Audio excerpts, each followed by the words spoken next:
ஓம் மகா கணபதியே நமக. குருவாழ்க, குருவே சரணம்.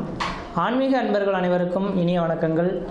நம்ம இந்த வீடியோ மூலியமாக 2025ஆம் ஆண்டிற்கான ஆவணி மாத ராசி பலன்களை பார்க்க இருக்கிறோம். குறிப்பாக இந்த வீடியோவானது பார்த்தோம் அப்படின்னாக்கா சிம்மராசி அன்பர்களுக்கான வீடியோ. இந்த சிம்மராசி அன்பர்களுக்கு ஆவணி மாத கிரகநிலை ஆரம்பித்து உங்களுடைய ராசிநாதன் உங்கள் ராசியிலேயே ஆட்சி பலம் பெறக்கூடிய அமைப்புகளில் இந்த மாதம் உருவாகுதுங்க. ஆனால் இந்த சிம்மராசி அன்பர்களின் வாழ்க்கையில் பார்த்தோம் அப்படின்னாக்கா எப்பொழுதுமே ஒரு செயல்களை தொடங்கிட்டாங்க அப்படின்னாக்கா பின்ன நோக்கி அந்த செயல்களை விட்டு விலக மாட்டாங்க. எது நடந்தாலும் சரி அந்த செயலை செய்து முடிச்சுட்டு தான் வரக்கூடிய நபர்களாக இருப்பாங்க. எடுத்த காரியத்தை முடிக்கக்கூடிய ஒரு நபர்களாக இருப்பாங்க. யாருக்கும் அடிபணிந்து போகாத நபர்களாக இருப்பாங்க. நீதி நேர்மைக்கு கட்டுப்பட்டவங்களாக இருப்பாங்க. தப்பு செஞ்சவங்களுக்கு தண்டனை கொடுக்கக்கூடிய ஒரு மனிதர்களாக இருந்துகிட்ருப்பாங்க.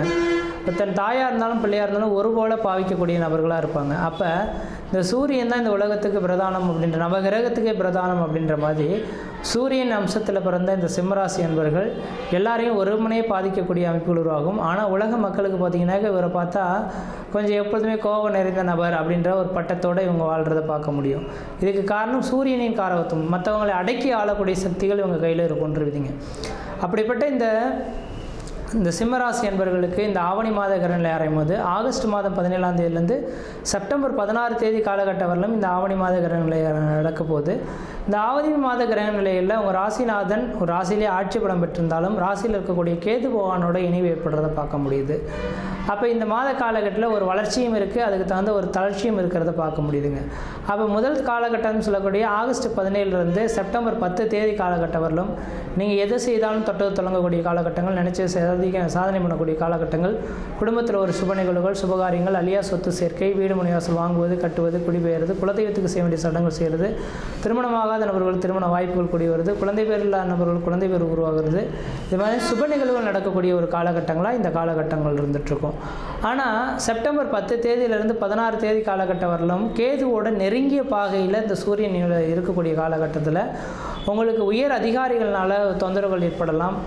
அரசு அதிகாரிகள்னால உங்களுக்கும் உங்கள் தொழிலுக்கு பாதிப்புகள் ஏற்படலாம். வண்டி வாகனத்தினால் தடைகள் ஏற்படலாம். கீழே மேலே விழுந்து சிராய்ப்பு காயங்கள் ஏற்படக்கூடிய காலகட்டங்கள், பிரச்சனைகள் உங்களை தேடி வரதுக்கான காலகட்டமாக இருக்கும். அந்த ஒரு 6 நாட்கள் மட்டும் கொஞ்சம் கவனமாக இருந்து செயல்பட்டிங்கன்னா பிரச்சனைகள்லேருந்து மீண்டு வர்றதுக்கான ஒரு காலகட்டங்களாக உங்களுக்கு உருவெடுக்கின்றீங்க. அதனால் இந்த மாத காலகட்டத்தில் முற்பகுதியில் அதுவும் ஒரு 24 நாட்கள் அதிர்ஷ்டமாகவே இருந்துகிட்டு இருக்கிறத பார்க்க முடியுது. அதுக்கு பின்னர் வரக்கூடிய ஒரு 6 நாட்கள் மட்டும் கவனமாக இருக்கக்கூடிய காலகட்டங்களாக இருந்துகிட்ருக்கின்றீங்க. அடுத்ததாக பார்த்தோன்னா ராசிக்கு 2ஆம் இடத்தில் தனஸ்தானத்தில் செவ்வாய் பகவான் உட்காந்துருக்கார். எப்பொழுதுமே நீங்கள் கோபம் நிறைந்த நபர் தான். எதுவுமே வெட்டு ஒன்று துண்டு ரெண்டு பேசிடுவீங்க. இப்போ இந்த நேர காலங்களில் செவ்வாய் வேறு வந்து உட்காந்துட்டாரு அப்படின்னாக்கா குடும்பத்தில் இருக்கக்கூடிய நபர்களோட கொஞ்சம் கருத்து வேறுபாடுகள் ஏற்படலாம். நாம் சொல்லக்கூடிய கருத்துக்கள் தன் மனைவி கேட்க மாட்டாங்க, அல்லது மனைவி சொல்கிறத நீங்கள் கேட்க மாட்டீங்க. இருவருக்கும் தேவையில்லாத பிரச்சனைகள் வரலாம். தாய் தந்தையரிடையே ஒற்றுமைகள் குறைந்து போகலாம். பிரச்சனைகள் அதிகரிக்கக்கூடிய காலகட்டம் உருவாகும். அப்போ சிம்மராசி அன்பர்கள் இந்த மாத காலகட்டம் மட்டும் கொஞ்சம் முழுமையாக பொறுத்து இருந்திருக்கிறது நல்லாயிருக்கும். அதாவது பேசாமல் இருக்கிறது, மௌன விரதம் கடைபிடிக்கிறது ரொம்ப விசேஷம் எடுத்துங்க. பேச்சினாலே பல்வேறுபட்ட பிரச்சனைகள் அவ்வப்போது வந்துட்டு போகலாம். அதனால் பேச்சு கொஞ்சம் குறைச்சி கொள்வது ஓரளவுக்கு நல்ல பலன்களை தரும். அடுத்தது பார்த்தோம் அப்படின்னா ராசியிலே கேது பகவான் இருக்கிறது தீர்த்த யாத்திரைகளுக்கு சென்று வர்றது பிரச்சனைகளுக்கு தீர்வு கிடைக்கும்.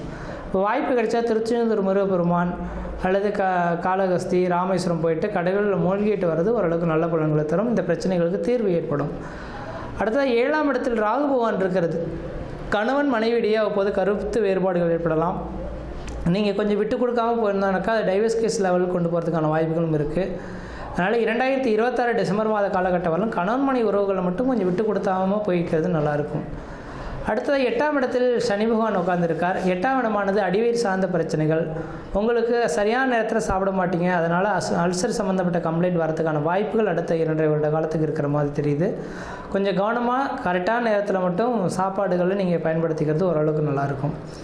அடுத்து ராசிக்கு 10ஆம் இடத்துல சந்திரன் இருக்கனால இந்த நேர காலகட்டத்தில் உணவு விடுதி வைக்கிறவங்க, இந்த ஃபேன்சி ஸ்டோர் வச்சுருக்கவங்க, அடுத்தது பார்த்தோம் அப்படின்னாக்கா புத்தக கடை வச்சுருக்கவங்க, இதை மாதிரி இந்த ஹோட்டல் வச்சு நடத்தக்கூடிய நபர்கள்லாம் பார்த்திங்கன்னா தொழிலில் வருமானங்கள் பெருகக்கூடிய காலகட்டம் உருவாகும்.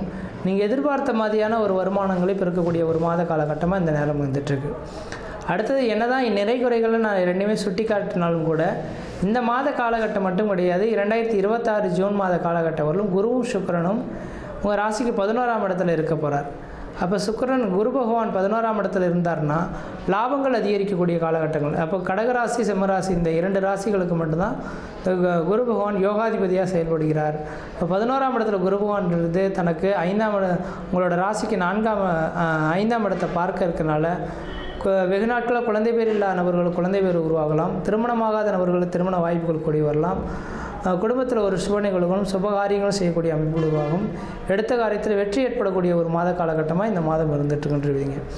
அடுத்த பார்த்தோன்னா உங்கள் ராசிக்கு 7ஆம் இடத்துக்கு இந்த குரு பகவான் பார்க்கறனால திருமணமாகாத நபர்கள் திருமண வாய்ப்புகள் கூடி வரும். இந்த மாத கால நிச்சயிக்கப்பட்டு திருமணம் நிர்ணயிக்கக்கூடிய ஒரு காலகட்டமாகவும் இந்த நேரம் இருந்துகிட்ருக்குங்க.